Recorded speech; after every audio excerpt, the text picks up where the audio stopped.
Babu wata ƙasa mai ƙarfin iko a faɗin duniya da za ta iya ƙwace ikon Strait of Hormuz daga hannunmu. Saƙon ƙasar Iran zuwa ga ƙasar Amurka a yayin da yaƙi yake ta ƙara zafi, yaƙi ke ta ƙara faɗaɗa. A wannan karo ƙasar Amurka ta fa samu sahalewa ƙwarai da gaske daga abokanan hulɗarta da kuma cikin gida na ci gaba da kai zafafan hare-hare ƙasar Iran da zummar neman nasara ko ta halin ƙaƙa a filin daga. Wannan karon ƙasar Amurka tana so ta fito victorious, a ce a fannin yaƙi ta yi yaƙi da ƙasar Iran ta yi nasara, ƙasar Iran ta miƙa wuya. Wannan kuma ashe kuskure ne da take ƙara tafkawa karo na biyu. Maimakon a yadda ta samu aka fafata yaƙin nan karo na farko, ta jarraba dukkan abin da zai yiwu ta ga bai yiwu ba aka koma kan teburin sulhu, sai ta lallaɓa a yi sulhun nan a ƙarƙare yaƙi a duniya ta manta abin da ya faru. Amma a wannan karo sai ta yi kuskuren dawowa tana so ta yi amfani da force ne kawai, da ƙarfi take so ta yi amfani ta yi nasara a wannan yaƙi. Ma'ana tana so yau a ce fire power ne ya karɓan mata iko da izza da nuna izza ga ƙasar Iran ne ya sa ta yi nasara gagaruma. Domin a wannan karo tana ta zafafa hare-hare, ko a wannan dare ta kai hari aƙalla na kimanin awa 7, tana kai hari wurare daban-daban a cikin ƙasar Iran.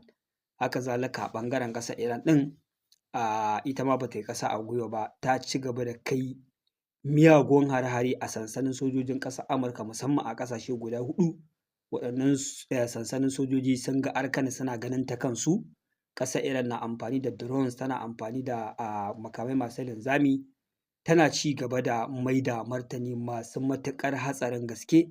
Wato a wannan karo yaƙi ya yi zafi matuƙar zafi, ana ci gaba da ɗauki ba daɗi kuma babu alamar slowing down kwata-kwata ko misƙala zarratan. Ƙasar Amurka ta samu wani labari wai ƙasar Iran tana plotting ɗin wani abu, tana so ta yi mamaya ta afka ma sansanin sojojin ƙasar Amurka musamman da suke Iraki, a je a yi kidnapping ɗin wai sojoji, a je a ɓoye su da dai abubuwa makamantan haka. Wanda bayan fitar wannan labari aka ji ƙasar Amurka tana faɗin cewa idan wannan labari ya tabbata gaskiya haka kuma ya faru, to babu wani limitation na hare-haren da ƙasar Amurka za ta ci gaba da kaiwa ƙasar Iran. Ma'ana yaƙi zai escalating ya kai matakin da beyond control, ba ma wanda zai iya dakatar da shi sai abin da hali ya yi. Idan suka kuskura suka ɗauki wannan mataki a kan dakarun sojojin ƙasar Amurka da ke gabas tsakiya. Wato ƙasar Amurka kenan, wato tana da iko da hurumin yin duk abin da take so, ta kai maka hari a duk inda ka ga dama, kai kuma dukkan irin matakan da ka ce za ka ɗauka sai ta fara ƙoƙari tana da gefe, tana so ta mai da lamarin wani abu na daban. Wanda babban abin da baya musu daɗi shine dukkan wata barazana komai girmanta komai faɗinta, idan ƙasar Amurka ta yi amfani da ita kan ƙasar Iran ɗin ko gezau kawai tana ci gaba da mai da hankali ne a gurin mai da martani da nuna ma ƙasar Amurka fa in dai ta ƙarfi ne babu wani abu da za ki iya yi a kanmu. A labarin da nake samu wannan yaƙi fa da kuke gani duk girman shi da zafin shi, ɗaya ne daga cikin tarakunan ƙasar Amurka kuma so-mun-taɓa ne. Wato abin da na samu labari shine yaƙi all out yana nan zuwa a 'yan kwanakin nan idan abubuwa sun tafi ma ƙasar Amurka yadda take so. Wato wannan ƙazaman hare-haren da aka ga ƙasar Amurka tana ta intensifying tana kaiwa sosai da sosai, tana ci gaba da jarraba wani mataki ne na farko. Ana jin tsoron kada su fito su bayyana gabaki ɗaya muradansu ko kuma manufofinsu a zo abubuwa ba su tafi yadda ake so ba.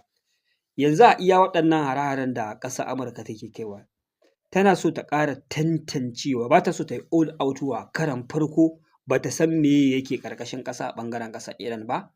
Wato ta bar ƙasar Yahudu a matsayin backup plan, yanzu tana amfani da makamai, tana kai hari sansanin sojojin ƙasar Iran, tana kai hari wuraren ajiyar makamansu da dai wurare da dama da take ganin za ta yi degrading ɗin capability ɗinsu.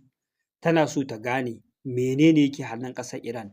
Idan waɗannan hare-hare da take kaiwa sun yi nasarar dakusar da ƙasar Iran ta yadda ba sa iya mai da martani yadda ya kamata a sansanin sojojin ƙasar Amurka a gabas tsakiya, kenan tabbas ya tabbata a rumbunan ma'ajiyar makaman ƙasar Iran babu makamai masu ƙarfi da za su iya ulɓatowa da ƙasar Amurka. idan aka ɗan ja yaƙin kaɗan har aka kai matakin da aka gane gazawar ƙasar Iran a ɓangaren retaliation ɓangaren harba makamai, to an ce za su ba wa ƙasar Yahudu green light, an ce yanzu a ƙasar Yahudu suna nan suna ta preparation da jiragen yaƙi da makamai suna nan already standby. Da zarar wannan mataki na ƙasar Amurka ya kai ga ci, to Amurka ita ma za ta yi all out war da Iran, za su ƙaddamar da mahaukacin yaƙi a kan ƙasar Iran, sannan za su ba wa ƙasar Yahudu umarni ta shigo ta yi joining ɗinsu su yi ma ƙasar Iran kifaɗe ƙwala ta hanyar all out war da ƙasar Iran.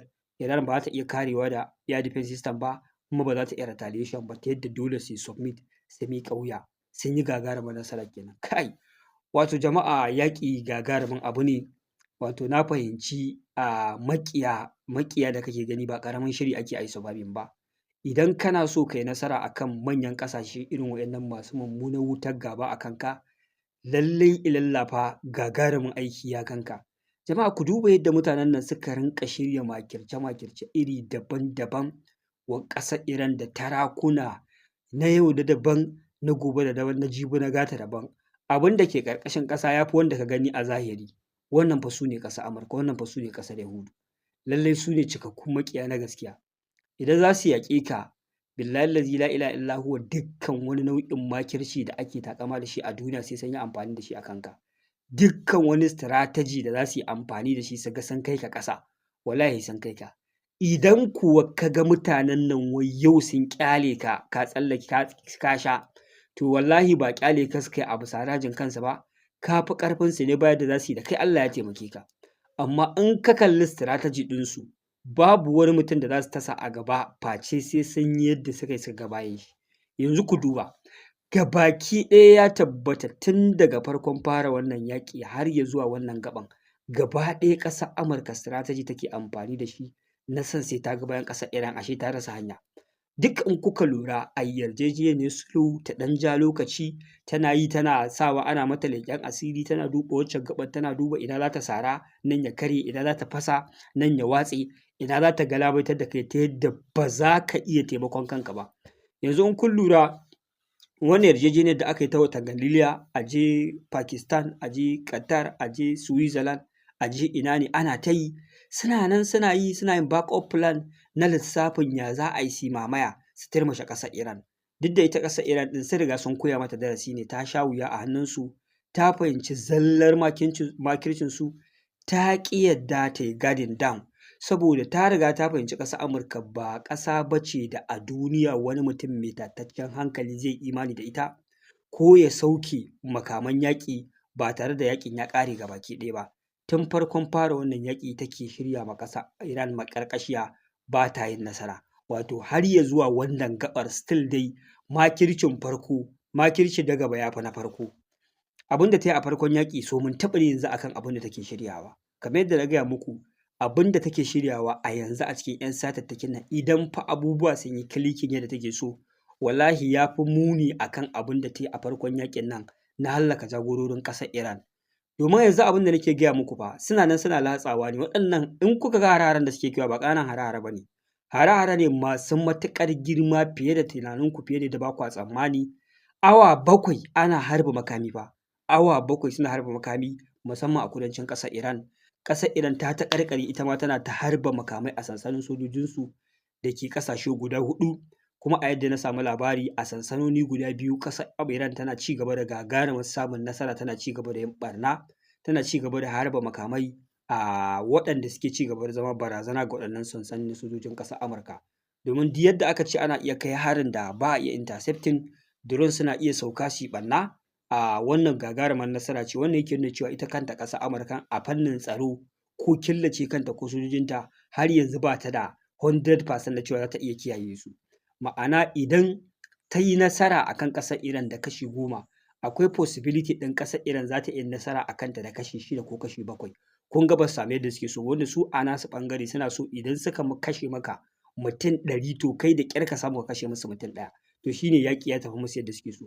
Amma da za su kashe maka 100 ka kashe 10, su a nasu ɓangare sun yi asara. Wato wannan shi ne matakin da ake ciki a wannan yaƙi. Ƙasar Amurka na ci gaba da shirya gagarumin zagon ƙasa na yadda za ta yi ma ƙasar Iran kifaɗe ƙwala. A yanzu haka hare-haren da take kaiwa ina gaya muku, tana so ne ta ci gaba da jan yaƙin. Wannan yaƙin ba zai ƙare a yau ko gobe ko jibi ba, za su ƙara jan shi sati ɗaya ko sati biyu. Idan suka ga possibility ɗin slow down, very slow down na ƙasar Iran na rashin dawo da martani da yadda ƙasar take faɗawa cikin chaos da alamun rugujewa, to za su yi activating ɗin wannan plan ɗin da na gaya muku karo na biyu, za su shigo da ƙasar Yahuda a zo a ma ƙasar Iran rubdugu a gama da ita gabaki ɗaya. Idan suka ga sign of ba slowing down kuma martani na ci gaba da biyo baya daidai da abin da suka yi, to wannan mission ɗin zai rushe, sai kuma a zo a ƙulla wani abu daga baya wanda ake ganin shi ne za a yi nasara a kan shi. Jama'a wannan shi ne, amma yanzu haka da nake gaya muku hallau dai yaƙi na nan na ci gaba, Amurka na ci gaba da kai hari, Iran na ci gaba da martani. Ɗan ƙarin bayani ga wasu da suka roƙe ni in ɗan musu wani bayani, suka ce suna tsintan bidiyoyi ne kawai suna yawo a wani labarinsu da tsakiya ba san menene yake faruwa ba, musamman su waɗanda yanzu ne suka fara samun interest game da abubuwan da suke faruwa a wannan yaƙi. Da sun ce ba su fahimci yadda abubuwan suke tafiya ba, amma irin yadda ake kawo labaran sun fara fahimtar ga fa yadda abubuwa suke tafiya, ga kuma akan tsarin da abubuwa suke tafiya. Su kansu sun sauke mummunar gaba da ƙiyayya da yi ma abin fahimta a baibai yadda aka sa musu a ƙwaƙwalansu. Na fahimci da yawa mutanen da suke bibiyar wannan yaƙi ko kuma suke jin labarin abin da yake faruwa a Gabas ta Tsakiya sun yi ma abubuwa da dama fahimta a baibai. Specific akan iya wannan shekara ta 2026 da ake fafata wannan yaƙi, jama'a ku fahimta yaƙi ake tsakanin ƙasar Iran da ƙasar Amurka da ƙasar Yahudu. Babu zato babu tsammani ƙasar Amurka ta yanke shawara da ita da ƙasar Yahudu suka afka ma ƙasar Iran da yaƙi bisa zargin wai saura ƙiris su mallaki makamin nukiliya, abinda bai gaza sati ɗaya ko sati biyu ba. Suka zo suka ce lalle dole a turo hukuma ta yi bincike akan menene gaskiyar magana akan mallakar makamin nukiliya ƙasar Iran, wanda ƙasar Iran ta ce ita fa babu wani shiri na mallakar makamin nukiliya kamar da ake zarginta a sati ɗaya ko sati biyu. Aka zo aka fara zama akan teburin sulhu domin a duba matakai da za a bi a yi solving ɗin wannan kes ɗin ba tare da ya kai ga matakin yaƙi ba, wanda a wannan yarjejeniya ƙasar Amurka take ganin kamar za ta iya latsawa ta ga jini. Misali ta fara sanya ƙa'idoji da suka wuce ma iya na mallakar makamin nukiliya. A lokacin kawai ta fara cewa dole Iran ta lalata dukkan tataccen uranium ɗin ƙasarta ko ta miƙo shi zuwa ga ƙasar Amurka, wanda mutane da yawa sun manta menene barazanar da ƙasar Amurka ta fara yi kafin a fara harba makami ko ƙwaya ɗaya. Wannan fa shi ne, kuna da tataccen uranium a ƙasarku, kuna sarrafa shi, wanda asali abin da ya faru shi ne a lokacin Barack Obama Iran tana da tataccen tana ci gaba da haɓaka tataccen uranium.